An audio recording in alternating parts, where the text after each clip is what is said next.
Can you tell I like to play video games? Hi, my name is Jason. I am currently a murderer.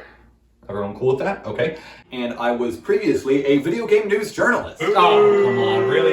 Hey, we make the world go round, all right? And as a once and future games journalist, I like to go back at the end of each year and write short reviews of every game I played. It's a fun little tradition. It's something I've been doing for a while now.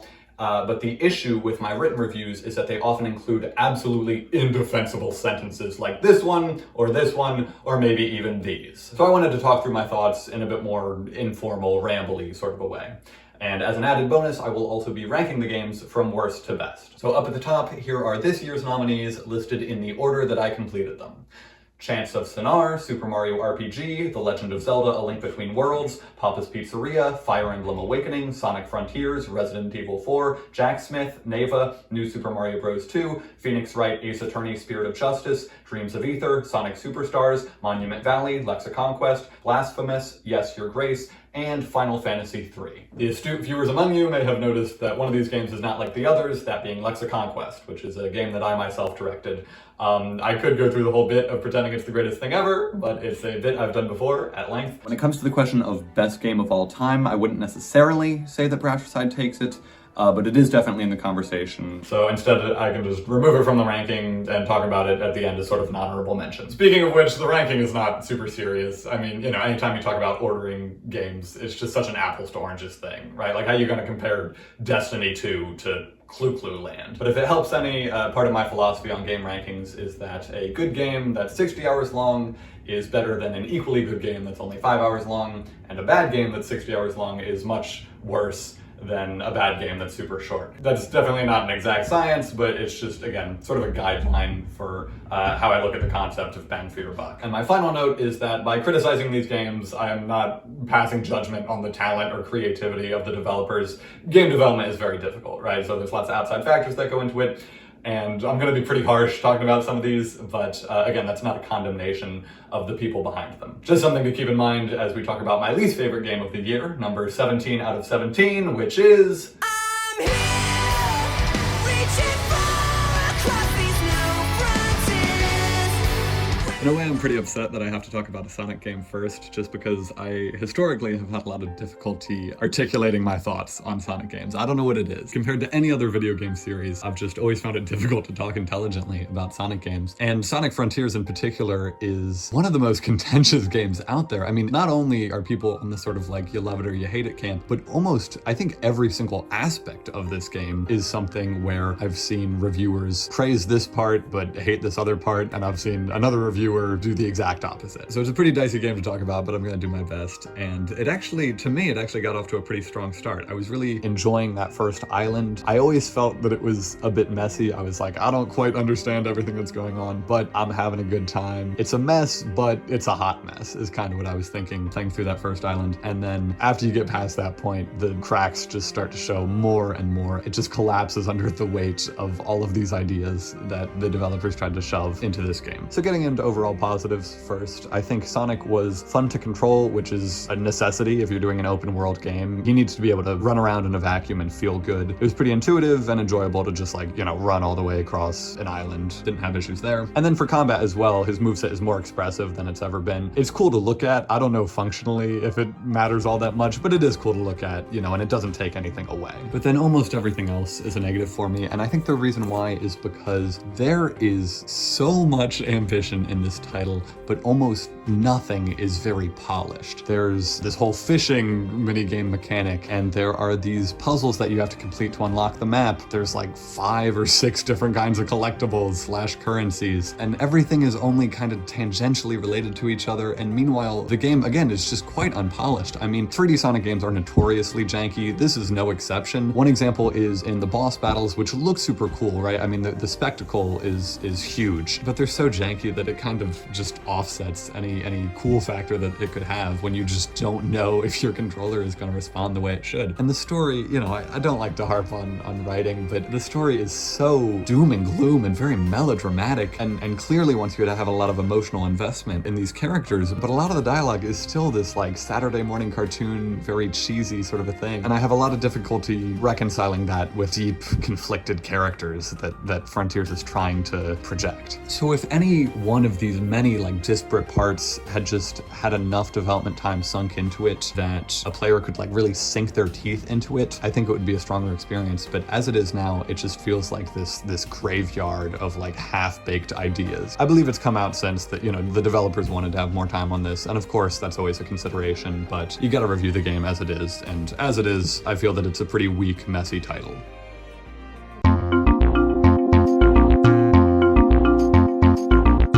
I do feel bad putting this low on the list. I have a ton of respect for Super Mario RPG, and I know a lot of people grew up with this game. It was their first introduction to RPGs, perhaps. It holds a special place in a lot of people's hearts, and I don't want to take away from that. I'll start talking about like its historical importance. So the developers had a difficult task ahead of them, and like, how do you adapt this just like colorful platformer series with the slimmest of stories into an RPG, which is, you know, of course, a traditionally story-heavy, maybe character-heavy genre. And if anyone was going to do it, you know, Squaresoft was the right choice to develop this game because they set the foundation for so much of the Mario identity moving forward. Famously, I'm pretty sure this was the first game where Bowser had any sort of an identity. You know, he kind of became this like lovable lunkhead kind of a thing, like this anti-villain kind of a character. That began in Super Mario RPG. Before this, he was just this senseless monster. And even just more specifically, this started the long tradition of Mario RPGs, right? So after this, you had the spiritual successors of the Paper Mario series, you had the Mario and Luigi series, and they derived their sort of like quirky sense of humor and strange fictional races and et cetera, that all started with Super Mario RPG. So I can't deny that it's a historically important game, but I think that because it was so influential moving forward, that's also kind of my issue with it, you know, playing it in the present year. I just think that the Mario RPGs that came after it took a lot of its ideas and did them better, in particular the gameplay. So Super Mario RPG, in its turn-based battle system, uses this like action command feature where you can hit buttons as the attacks are happening. So it combines like real-time and normal turn-based combat. And this would go on to be refined much better, I feel, in the Mario and Luigi series. In this early one, I did not find the combat terribly compelling. I thought it was pretty repetitive. For this first effort, it just feels more tedious than it does interesting. Something else that Mario RPG is well known for is being a relatively like very quick pace. You know, it's constantly throwing new things at you. And again, that sounds good on paper, but I just didn't think that the things that were throwing at you were all that great. The mini games, even in small doses, I thought were more annoying than anything. You're kind of just constantly going back and forth between being a little bit annoying with the minigames or a little bit boring with the combat. It just didn't click with me. I understand why so many people love this title, and I'll always respect it for what it is, but Super Mario RPG, not my favorite.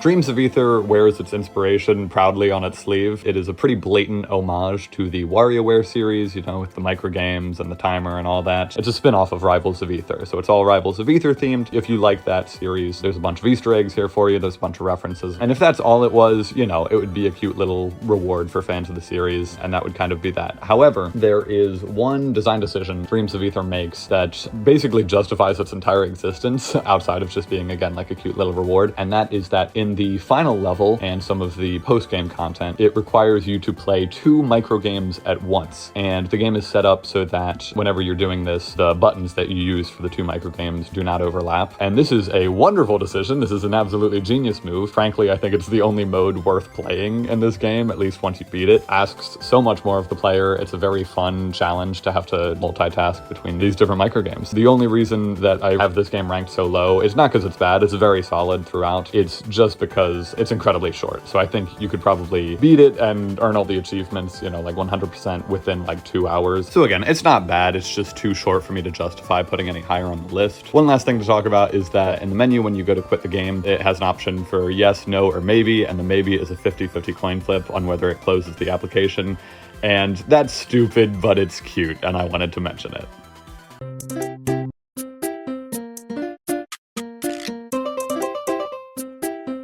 So I am the self-proclaimed biggest Flitline Studios fan in the world, and as such, I'm never gonna be unbiased when it comes to talking about their games, but I'm doing my best. I'm trying to be objective here and counteract my love for their franchises, but you know, maybe Papa's Pizzeria is too low, maybe it's too high. Regardless, this game is an especially important game from Flitline Studios because it is the first in their most successful and most visible series, the Papa's Gamerias. Originally, Papa's Pizzeria just started off as a spin-off of their platformer game, Papa Louie, When Pizzas Attack, but the Gamerias ended up being more popular, and there have been well over a dozen entries in the franchise at this point. Now, the original Papa's Pizzeria release was, it was an Adobe Flash game. So the original Papa's Pizzeria Flash release had some strange things going on. It was missing some major elements such as unlockable ingredients, and it also had some major elements that never returned. The rank up system being based on tips instead of points, and this weird like robot console thing that would explain what your mouse was hovering on. It also began most of the inventions of the series, such as the having 4 stations and just how the order system worked, and a cast of interesting and unique characters, which would kind of become the series staple. The thing that stood out, you know, if you look at interviews with Flitline Studios, they talk about how other restaurant games just had like generic customers that would repeat, and so you have like 3 of the same exact guy standing in the lobby waiting, and they really wanted to avoid that, and so they, you know, only had all unique customers that would go on to get their own personalities and redesigns in later games. However, what I'm going to be reviewing here is the Papa's Pizzeria Deluxe re-release, which is on Steam, and it's an HD. The Deluxe re-release brings all of the modern features to Pizzeria. It's got unlockable ingredients, it's also got like seasonal ingredients and special recipes, and all the features that you would expect from the latest games in the series. Basically, it's just brought up to speed, brought up to par. So for being a modern Gameria release, I do find Pizzeria Deluxe to be quite strong when compared to the other Steam games and the other mobile games. It doesn't have as strong of a visual aesthetic or like identity as some of those other games, but I actually think that's a bit of an upside, counterintuitively, because even though there's a lot of strange, wacky, diverse ingredients, as there always is in these games, none of them really interfere with the aesthetic because this aesthetic is not very strong. It's just sort of a generic town. I also enjoyed the early game of Pizzeria. It's always strong those first few weeks when you're sort of paranoically switching between checking on the lobby to see if any customers are in, checking on the oven to see if any pizzas are done, trying to build as quickly as you can, add toppings as quickly as you can, etc., etc. However, the major problem I have with Pizzeria Deluxe, which is also just the major problem I have with much of the modern Gameria series, is that the time management aspect of these games has been persistently watered down over time. Sometimes that's intentionally through the game design. For example, some of the most recent mobile games don't really have any time management to speak of because each of the food items takes the same amount of time to cook or bake or brew or what have you. But in Pizzeria, even though there are different cooking times on the pizzas, which is a good thing, the major culprit for the weakening of, again, time management aspects is the powerful upgrades that the player can unlock pretty soon after they start the game. And these upgrades just shatter the time management genre because no longer do you really need to check on the lobby because there's a doorbell that lets you know if a customer has entered. No longer do you need to check on the oven because there's an alarm that lets you know if a pizza is done. So you never need to think about anything other than what you're working on in the moment. Even the cut station, which I find to be a very fun part of Papa's Pizzeria, trying to create geometrically perfect slices, even that gets watered down by these upgrades, which give you cutting guides that almost do it for you. So the Gameria series in general is just kind of plagued by the fact that these upgrades are so powerful and there's no sense of push and pull because you purchase them and then they make the game way easier and way less intensive, and that's kind of the end of it. So that all sounds quite harsh. Again, obviously I'm a huge fan of this series, and the appeal does not lie solely in like tight gameplay. It's a casual game, it's a restaurant simulation game with a boatload of charm that comes from, you know, everything from the sticker collection that you can unlock to the letters from Papa Louie that appear in between seasons, you know, all these different ingredients, holiday themed ingredients. Again, the appeal is not just from time management gameplay. However, I do hope in the future Flitline Studios is able to sort of return to its roots a little bit in this, creating this like frantic food service environment by maybe toning down some of the upgrades or just coming up with better ways to pull off a risk-reward balance. Lekki łowie przynosi wiatr, odgłosy, które z gór płyną.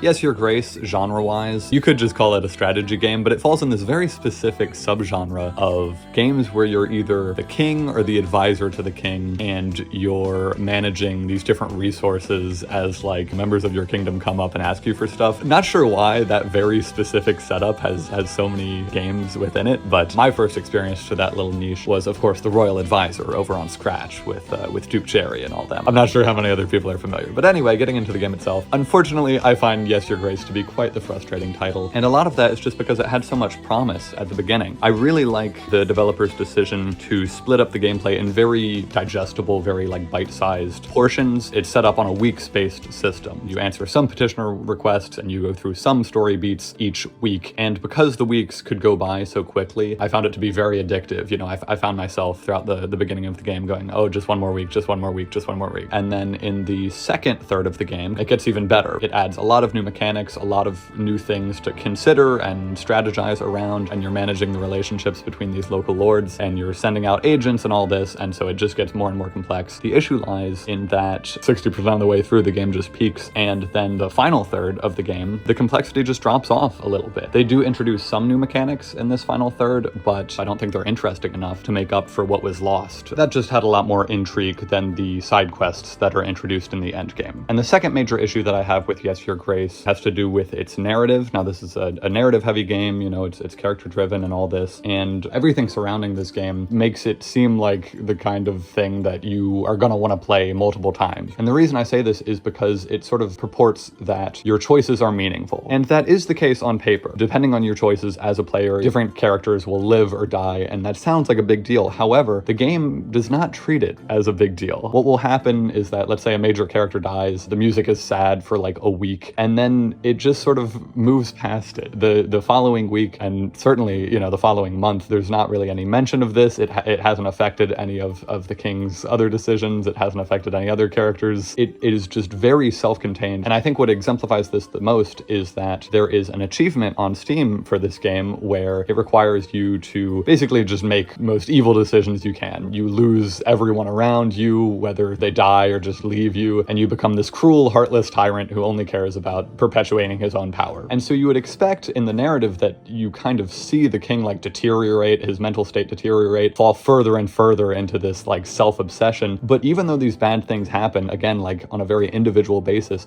the tone of the story is identical to the best route, right? Where like everything goes right and all your family survives and you beat the opposing armies. The tone of the good path and the tone of the awful mad king evil path are the same at the end. They're both triumphant. And so it doesn't feel that there are branching paths in this game. What it feels like is that there's one path that was thought out and fully developed, and that's the good path where everything goes well.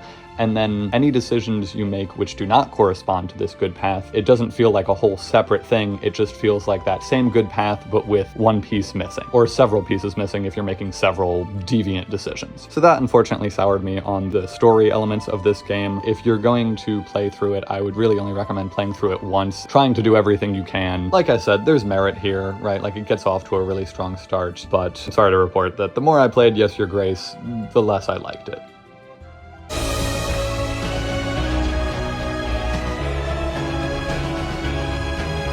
I don't know what the Venn diagram is between fans of Spanish indie games and fans of the Broadway musical Anastasia, but soon it will be spring. That joke is for them. That's the entire reason I even have subtitles under all of these entries, is because I wanted to make the soon it will be spring reference. But anyway, moving on to the game itself. Presentation-wise, there are absolutely no complaints. This should not be a surprise coming from Nomada Studios, but Neva is gorgeous. I mean, that's its main draw, right? It just looks, it just looks incredible. It's lush, it's colorful. There are multiple moments throughout the game where it just forces you to basically do nothing, right? Just like hold right for 30 seconds straight and look at this world that you're inhabiting. And that sounds annoying, right? Like it sounds like I want to play a video game. What am I doing not playing a video game? But it's not annoying. Every single one of those moments feels justified just because of, again, like how gorgeous the surrounding world is. And it's not just these like sweeping natural landscapes. It's not just cherry blossoms that look great. There is this one like nightmare sequence or like sort of horror-esque level, and that also looks super evocative. Composition is a big thing in this game, which is very, I feel, you know, rare to see. Even in good-looking indie games, right? I still think that no other studio has such talent for visual composition. And I'm no like graphic designer or anything, but even, you know, even as a layman, I can tell that just the way they use positive and negative space is really impressive for a video game, which of course is an interactive medium. It should be impossible to do this, right? Because you have to account for player control, but even considering that like the player can move the camera, every frame still looks intentional. You know, it still feels like it was put together by a human artist. Nomada Studio is best in class when it comes to art design. However, and this is a big however, and I hate to, you know, sort of take this sharp turn, but I felt that the gameplay of Nomada is severely lacking, almost surprisingly so. And I understand, again, you know, this is an artsy game, but that doesn't preclude it from having interesting gameplay. Its main focus from a gameplay perspective is combat, but the combat is boring, it's repetitive, and as I was playing through the game, I was just baffled, thinking like, surely they're going to iterate on something. Surely they're going to introduce some new mechanic, because it's just dead simple from the get-go. To be fair, they do add some new mechanics. They do add a little bit of intrigue in the level design later on, but it really is too little too late. Anytime a combat sequence comes up, it just drags down the game, you know, it feels unnecessary. I should mention there is a like story mode. You know how some sort of artsy games have this story mode where it, I guess, skips over some of the combat stuff, and usually I don't go for that sort of a thing, but that might be the ideal way to play this game. I'm not sure, just because again, like the combat is kind of a hindrance. So I have very mixed feelings on this game. You know, it's a hard sell, and it's kind of a shame, but that's sort of my verdict on Neva.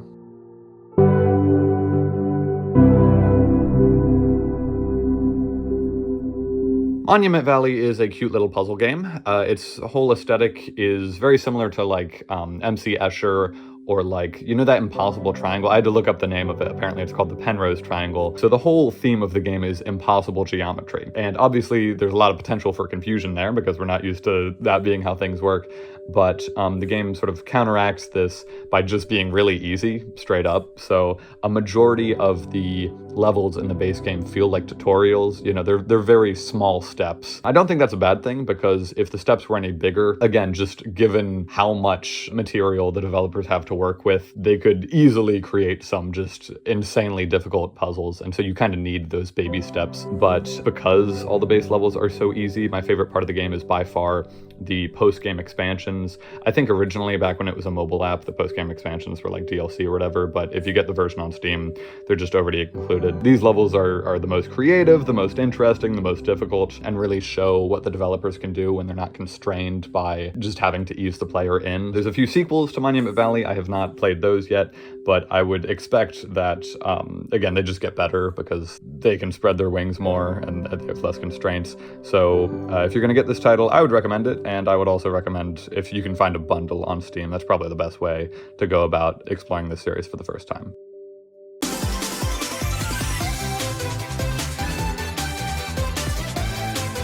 Sonic Superstars, it's a pretty middle-of-the-pack game, I would say. I like the art style, you know, it's cute, it's fresh.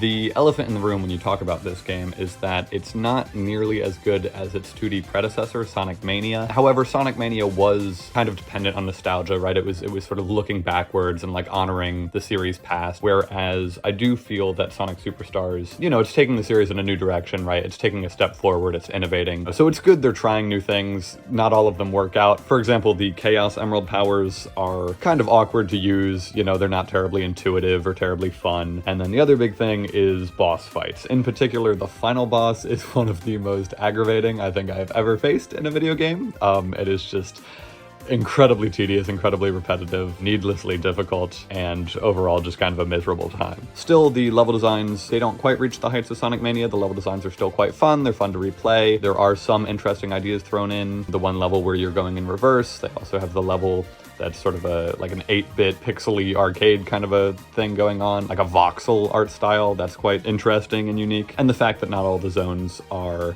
split into 2 acts. Some of them have 3 acts, some of them have 1, some of them have like weird spin-offs, that sort of thing, which helps with pacing, you know, it helps with flow and keeping the interesting ideas coming. So I definitely like Sonic Superstars more than I dislike it, and I'm looking forward to the future of 2D Sonic. You know, again, I think this is a good step in the right direction. Hopefully they can just build on this foundation and keep innovating, perhaps with some innovations that work out a bit better.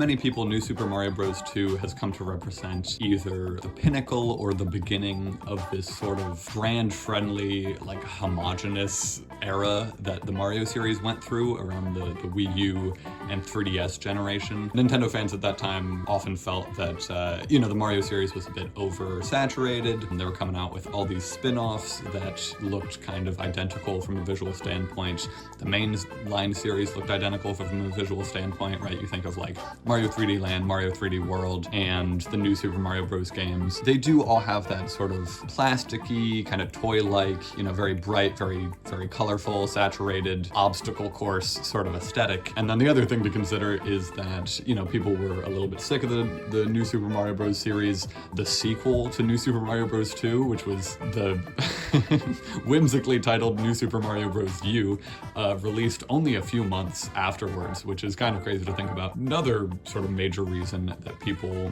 dislike it is it does feel kind of gimmicky. The marketing in particular feels very gimmicky. They emphasize this gold coin idea. All these factors led to this game sort of getting a bad rep. Playing through it, honestly, I kind of wish they went harder with the gold coin gimmick because it really makes up the game's visual identity, unlike the box art and such.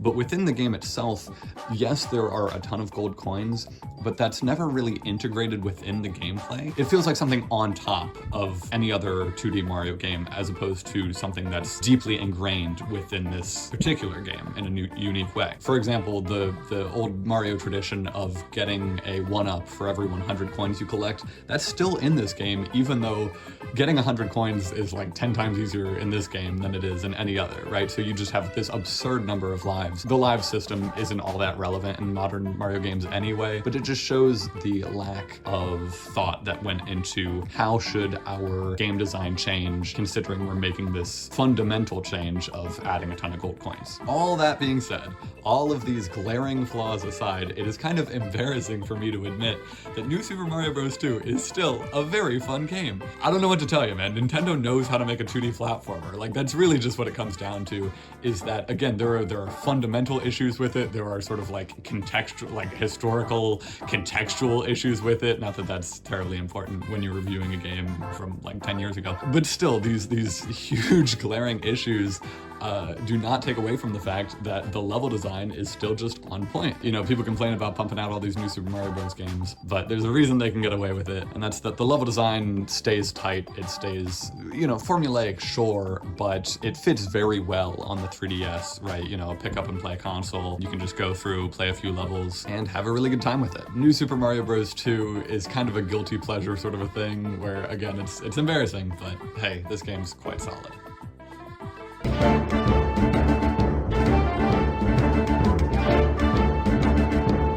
So once again, I have to acknowledge my Flipnine Studios bias at the top here, but Jack Smith is a bit different from most Flipnine Studios games, or at least most Gamerias, because instead of being a time management game, it's much more of a resource management game. So there are time management elements, but the big thing that you're doing is you're strategically managing your resources throughout the day when you're forging weapons, and you're strategically managing your cannonballs at the end of the day where they have the real-time strategy combat. So Jack Smith's major strength, especially when compared to the Gamerias, is that the player just has a lot of agency. You have a lot of meaningful choices that you're making throughout the course of a day. A soldier might come up asking for an axe, but you get to decide everything about that axe's construction. And really, you get to determine everything about your entire run, which feels very empowering as a player. The typical like point-and-click simulation gameplay of the Gamerias is just complemented very well by the strategy elements that are added in Jack Smith. So the thing I'm going to bring up as a major flaw of the game is also kind of a major strength. It depends how you look at it, but what it is that there's so much content in Jack Smith,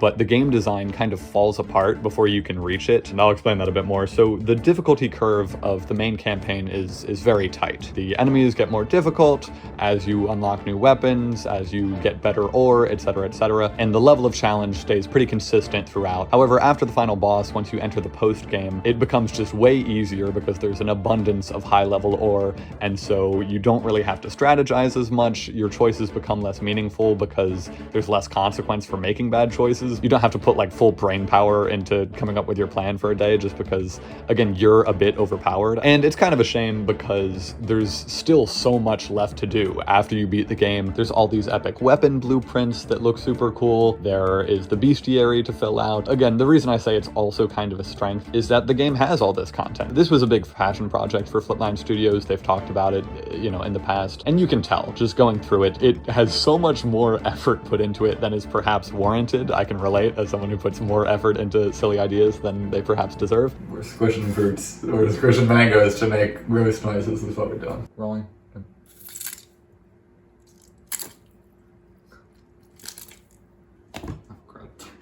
Elemental enemies of all different varieties, so many unique weapon parts just for no reason. I mean, there's way more weapon parts than are needed to make this game, but they went the extra mile, and that adds a lot of charm to this game, which already has a fair bit of charm, you know, with its art style and all this. So I love Jack Smith, right? The main campaign is super well made. After that, it gets a lot looser, but even still, this is Flip9 Studios at their most experimental. It's a very interesting blend of genres, and I would of course recommend it.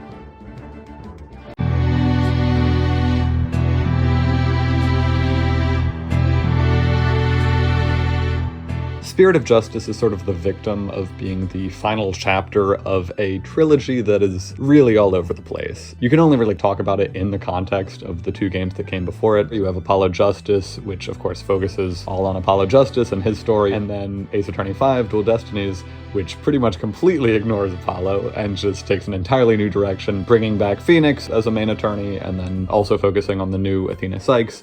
And now you have Spirit of Justice, which has a focus on, I'd say, both Apollo and Phoenix. And the issues that I have with Spirit of Justice are issues that you could say are sort of prevalent throughout this, you know, quote-unquote Apollo Justice trilogy, where it doesn't always know how to blend the old with the new. So the new concept that Spirit of Justice introduces is this mystic kingdom of Khura'in. And it's a really cool addition to the series lore. It gives context to both the more like spiritual aspects of the series, you know, spirit mediums and channeling and all this, and it also provides a nice legal background as well, with this culture that treats defense attorneys just as poorly as the criminal clients that they represent. So it's a very interesting setting, but the issue is that it's Phoenix Wright who is in Khura'in dealing with all these things, but his arc has long since been completed. It was completed back in the original trilogy, let alone, you know, in Dual Destinies. And so he doesn't really have a narrative reason to be in Khura'in, I think. There is the return of his old partner, Maya Fey, but again, it's this thing of like, they bring back something old and don't quite know what to do with it, because even though she's in a setting that makes sense for her, right, this spirit medium nation, it still does not feel that she's an integral part of this story. Meanwhile, Apollo, who has very strong ties to the Khura'in plotline, he's stuck in California/Japan, you know, Japanifornia, whatever it is, until the end of the game. So the story would naturally want to focus on Apollo, but we just spend so much time with Phoenix, and I think that's the main tension within this story that makes it not quite click for me. I should mention though, the final case is phenomenal. Listen, Ace Attorney final cases are always phenomenal. You know, they're bombastic, they're climactic, they tie everything together in a very satisfying way. So yes, I did love the final case, but everything leading up to it just felt a little bit unfocused, a little bit non-committal, did not nearly live up to how cool it was on paper. It is still Ace Attorney, you know, I enjoy the series quite a bit. I'll give some final like little positive bits. The divination seance mechanic, it's a good new mechanic. Again, it ties in with both aspects of the series identity, with the mysticism as well as the legal stuff. And as far as new characters go, I did like Rayfa. I thought she was a good take on a very common series archetype.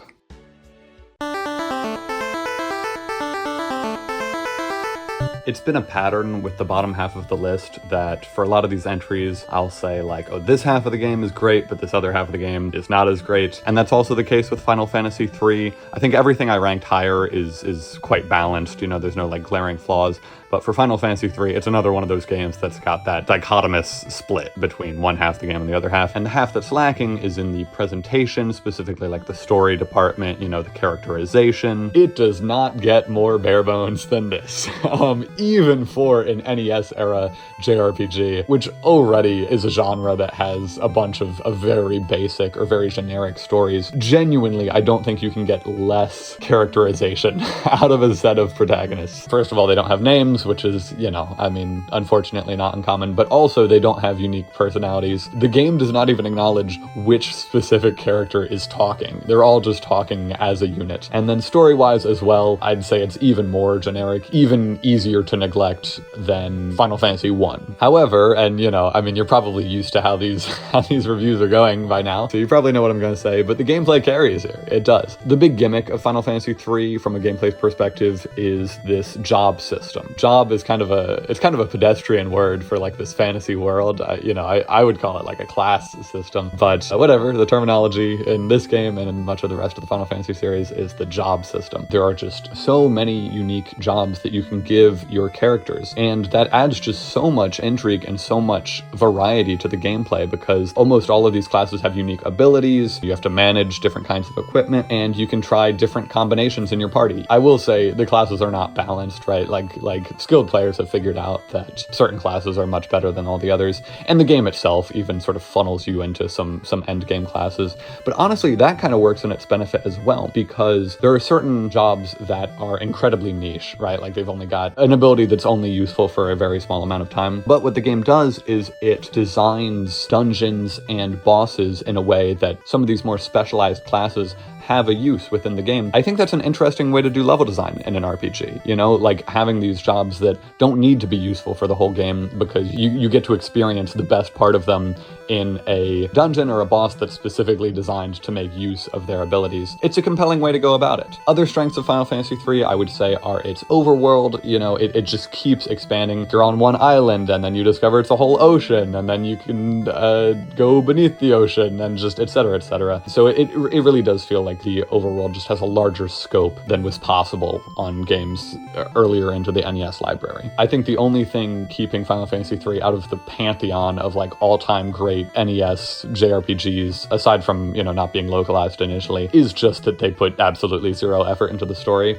So if they had done even an ounce more than that, then I think we'd be talking about Final Fantasy 3 in the same way that we talk about like Dragon Quest 3 today. For my money, it's the best of the NES trilogy. I quite enjoyed it.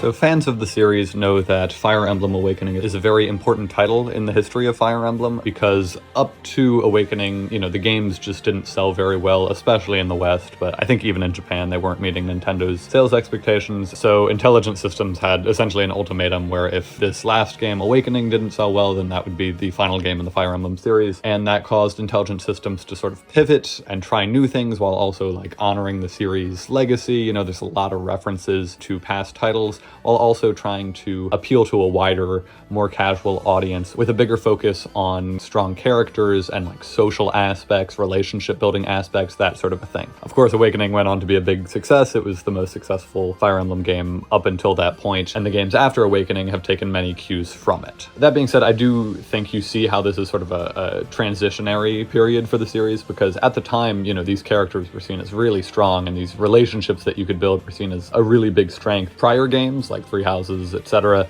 have kind of eclipsed Awakening in terms of the character writing department and all this. I feel that the characters are just good enough to be interesting. So there are some that are carrying a lot of weight. For example, you know, Chrom and Lucina, your main characters, right? They're very compelling, they're very likable, and that's what's important, is because they're your main plot points. But, you know, some of the minor cast are fairly forgettable and all this. Similarly, the story, I think these major story beats, you have these really nicely animated cutscenes, they hit super hard, but everything in between these story beats is kind of meandering. When it comes to gameplay as well, I'd say Fire Emblem Awakening is just barely reaching the threshold of having interesting enough gameplay to carry this long RPG. Really, its saving grace is the pair-up mechanic, where you can combine 2 units into 1 unit with upgraded stats. That by itself is interesting enough to carry the rest of the strategy RPG campaign, because outside of that, I do think it is a step down from the Game Boy Advance era of Fire Emblem games. So overall, what you have is a game that's just reaching the bare minimum in a lot of categories. However, the game is greater than the sum of its parts. It's a broadly pleasant experience. It might seem like I'm being very critical of this game, but my general thesis is that Fire Emblem Awakening is perfectly passable in many different areas without necessarily excelling in any of them.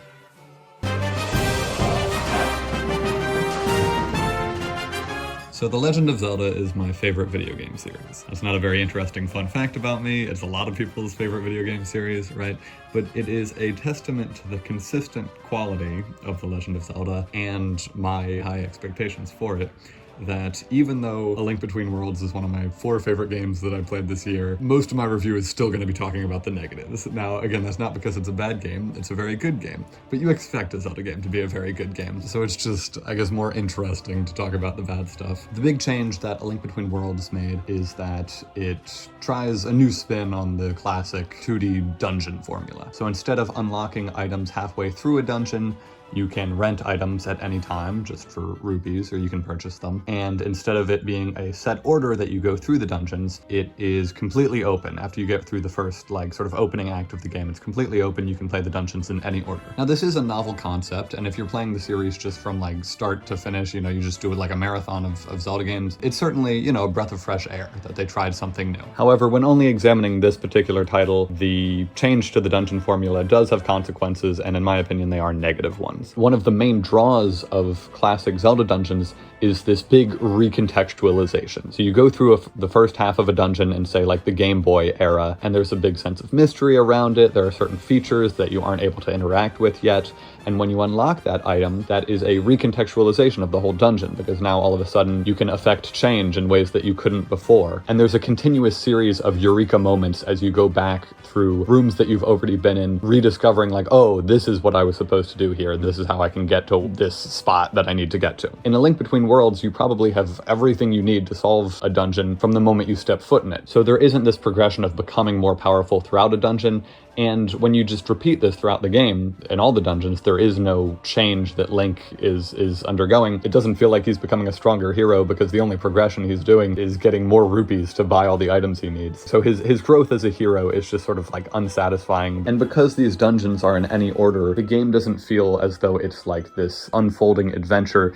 It feels like a collection of video game levels. Now, the levels are well designed. They are as tight as ever. The developers are doing the best they can with what they're working with, but it still feels just like a collection of video game levels. I found it much harder to get immersed in this title as compared to some of the other ones. So that's the main thing, is I'm just not a fan of the new dungeon system so much. Again, it's not bad, and it is novel. I would compare it to a lateral pass, if you're familiar with football. It's a new direction, but it's also a little bit behind where just the normal dungeon formula is. I do have other small nitpicks. I would point to a lot of the sort of world building feels reminiscent of the SNES era, because of course A Link Between Worlds is a direct sequel, sort of, spiritual successor, whatever you want to call it, to A Link to the Past on the SNES. I know in Japan it is just called A Link to the Past 2. Most of the NPCs just have these generic names, which is a pet peeve of mine. This is the 3DS, you've got 3D graphics, what are you doing not naming your NPCs, guys? Come on. And the world doesn't feel terribly lived in, but again, these are nitpicks. But on the whole, A Link Between Worlds is phenomenal.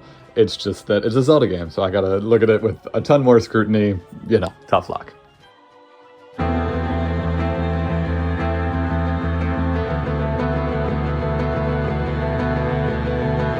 Blasphemous is an exploration-based action platformer, I'd say. You could probably call it a Metroidvania and get away with it. I'm not a big fan of that term. Something that sets it apart from its peers in that genre is that even considering a pretty large scope, it is very difficult to get lost in Blasphemous. And that's due to really solid world design overall, but also really solid level design.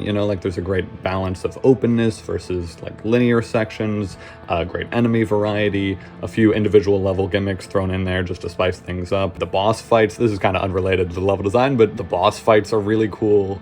Just great variety there as well. Your moveset is a bit more simplistic than you might expect from this sort of a game. It's a bit more methodical, but the whole game is designed around it, so you really don't end up minding. But besides the gameplay, the thing that really jumps out about Blasphemous is this world of Custodia and this art style, which is heavily inspired by Catholic iconography, specifically Spanish Catholic iconography, so we got to bring back that Venn diagram, I guess. Although as a practicing Catholic, I feel obligated to mention that the theology of Blasphemous, the fictional religion that's depicted, is, missing most of the core concepts of real-world Christianity, like love and forgiveness or whatever. But honestly, that just makes the game all the more compelling, because this perversion of something that seems a bit familiar on the surface gives the whole world this really deep-seated sense of bleakness.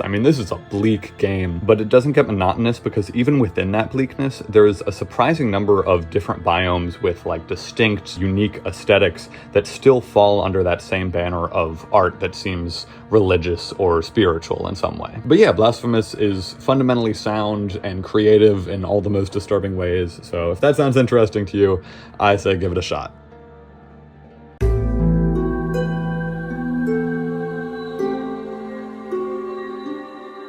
So it turns out there's a reason this game is considered a classic. I guess it shouldn't come as a surprise, but this is the first Resident Evil game that I have played, and I really was not expecting to enjoy it as much as I did. Yeah, man, Resident Evil 4 really blew me away. My thesis statement is that this is AAA gaming at its best. This game had a famously long and expensive development cycle, but you feel every dollar that went into it in the amount of content as well as the level of polish that it is showing off. There's a lot of places you could start when talking about the quality of Resident Evil 4, but I wanted to tell an anecdote of my playthrough that I think like exemplifies what makes it so special. So towards the end of the game, there's this like pre-rendered cutscene where your main player character, Leon Kennedy, he gets like nicked by a throwing knife or something, and he has a cut on his cheek. And immediately after the cutscene ended, I turned the camera around to be like front facing so I could see, and sure enough, on the character model itself, like the character model that you're controlling, he had that same cut on his cheek. I'm sure a large majority of players never see that, you know, because the camera is like supposed to be over the shoulder, you never see his face, but just the fact that the developers took the time to add that in just speaks to how much they cared. But it's not just polish. Again, we're starting sort of from like the top down. The gameplay here is phenomenal as well. There's a lot of variety. A lot of people say that this game feels like playing an action movie. Pacing is super strong, so like slower moments and like puzzles and that sort of thing, mixed with boss battles, mixed with like horde battles, you know, like a lot of enemies coming at once, mixed with like gimmicky kind of set pieces, you know, like cinematic set pieces. All of it just flows very naturally into each other. And in some of the other games I've talked about, you know, I've complained about variety, right? Like, oh, like it all feels kind of like shallow and not well thought out. But the difference here is that everything in the game is undergirded by like the basic combat gameplay, which is perfectly strong enough on its own. I think mainly due to this adaptive difficulty system that's in place. So like the better you do throughout the course of a playthrough, the harder it will become. Like ammo will become more sparse, and I think like enemies become more aggressive. And conversely, you know, the worse you do, the game becomes easier as well. And this was not advertised when the game was put out. They didn't brag about this as a feature, even though I think it's a super cool feature. It keeps combat engaging, like no matter the proficiency of the player. So they kept the exact way that it functions kind of obscure, again, at least at the time of launch. Even still, I don't know. I suspect that the adaptive difficulty is responsible for the normal third-person shooter gameplay being as engaging as it is. So parts of the game that are a bit more hit or miss, I suppose, like the story, it's got kind of a B-movie vibe. You know, it's kind of corny. It's certainly not ridiculously bad at any points. Maybe you can find fun in it. Probably not everyone's cup of tea. And then the other thing is that aesthetically, Resident Evil 4 is kind of just incomprehensible. It starts in like a creepy European village, and then you progress to a creepy European castle, and you're like, okay, that makes sense, you know, whatever, that's the next step up, sure. But then over the course of like the back half of the game, you're everywhere from like an abandoned hospital to like sewer-esque caves, and you're in like quarries and mines and guerrilla warfare army camps and just whatever stinking random stuff the developers wanted to throw in. I think it's only one single room in the game that's like a high-tech laser trap that you would see in like a spy movie. They're so not tied to any particular aesthetic. Like they really just threw the kitchen sink at this. Now that doesn't affect gameplay at all, so again, it's really not an issue, but it's just a little bit silly, and it makes it hard to like parse the vibe of this game in my head. Putting all that aside, you know, Resident Evil 4, it deserves its fantastic reputation. You know, it's stood the test of time. It is AAA gaming at its best, so it's pretty easy for me to recommend. Now we're getting pretty close to the end of the list here, so it's time for my one honorable mention.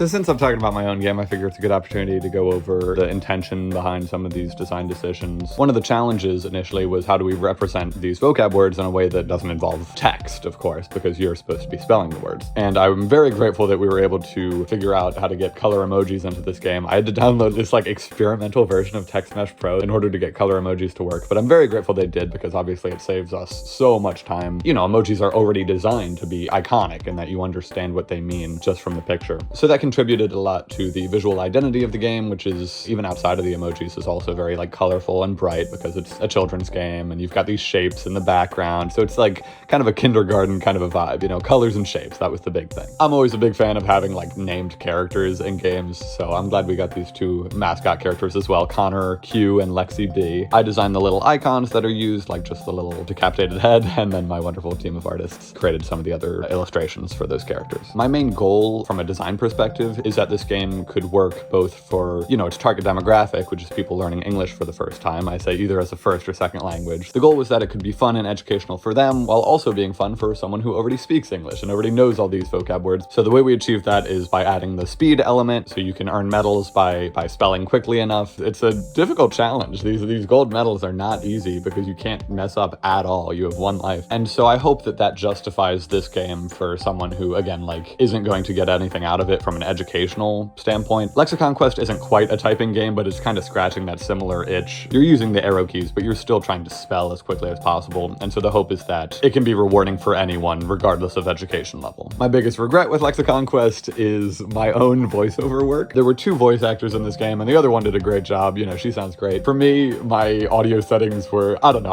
I'm peaking the mic pretty often, and it sounds pretty amateurish, and it makes me cringe. You know, it's a shame, but it kind of had to be done last minute, and I was like heading out the door, I was moving, and so I like recorded all the audio as I was moving and didn't have time to get the mic settings to be perfect. So excuses, but that's the one thing I would go back and fix if I had the capacity to. Still, overall, I'm quite happy with Lexicon Quest, but if a member of the Sonic Frontiers development team wants to play through it and give a scathing review, then I suppose I deserve that. But enough about my project, now on to my favorite game that I played in 2025.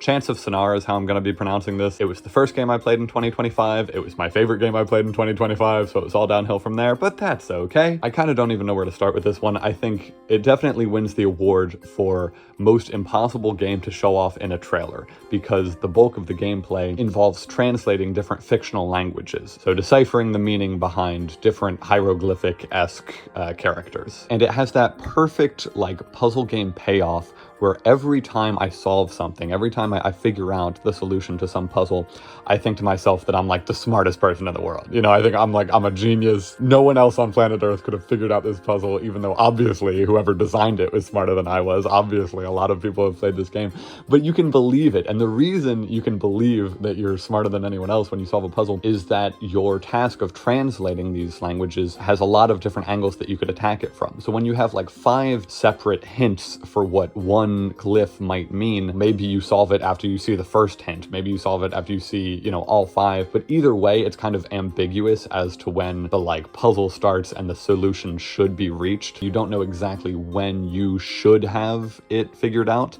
And so it allows the player, again, to believe that, like, oh, I solved it before anyone else could have. Like, I'm so ahead of the curve on this. Is that true? Probably not, but you can believe it, and it makes you feel just so intelligent, and it's very satisfying. One of the second key pillars of what makes Chance of Sonar so great is the way that it explores some of the implications of language. Now, obviously, these are quite simplified fictional languages, you know, it's not like a full-on writing system, but there's still a lot of food for thought here. For example, some languages don't even have a word for me, or for myself, or anything that could, like, refer to an individual person, because they're just so communal, so like communitarian, etc. And then in grammar as well, there's a lot of variety. Figuring out how each language depicts plural nouns is always, I mean, maybe that sounds boring, but it's exciting because every language does it differently. The subject, object, verb order, that changes between languages, how they do sort of questions. My favorite puzzle probably in the whole game is figuring out a whole system of writing, like mathematical notation, figuring out how to write numbers in this particular language that comes from sort of a science-minded culture. Because once you figure out how to write 1 through 10, you can basically figure out any number, right? All the way up to like 1,000 or 10,000. All of the other sort of like standard presentation things, also great. You know, art style, wonderful. Music, wonderful. I'm not going to spend too much time on it. The only thing keeping Chance of Sonar from being a perfect, like 10 out of 10 title for me is the end game is a little bit strange, a little bit out of place. I did understand it better on a second playthrough, but even still, I guess like the stealth, there are some stealth segments and they don't quite fit in. I imagine that the developers probably put the stealth segments in to break up what they thought was like the monotony of just solving language puzzles, but honestly, they should have been more confident about it because I would have just solved language puzzles and been happy about it for 12 hours straight. So Chance to Snar, phenomenal title, definitely a 9 out of 10 for me, you know, if not higher. And I would recommend it to anyone who has any interest in puzzle games at all, or just someone who's looking for a tight, modestly sized video game experience. And here's the full ranking for your convenience. One statistic I thought was interesting is that the average release year of these games is 2014, which seemed more modern than the games I typically play. For reference, the average release year of all the games I played in 2024 was 2008, so the line happens to be trending upwards there. And another trend is that most of these games were on the shorter side. There were only a few really large-scale titles that I devoted a lot of time to this year. And that's the list. I know I talked for a long time there, but as I'm often trying to convince my lawyer, I've never been accused of brevity. I encourage you to play these games as well. I'd love to hear your thoughts, but more importantly, I'd love to hear your thoughts on which crowbar should I bring to SlaughterCon. I don't want to bring a too short crowbar again. It was so embarrassing. Okay, so I filmed 2 endings and I didn't know which to pick, so here's the second ending. I encourage you to play these games as well. I'd love to hear your thoughts on them, but probably not in person, because if you run into me on the street, you'll likely end up kidnapped and tortured, or if you're really unlucky, you might have to listen to me talk about Sonic the Hedgehog for another hour.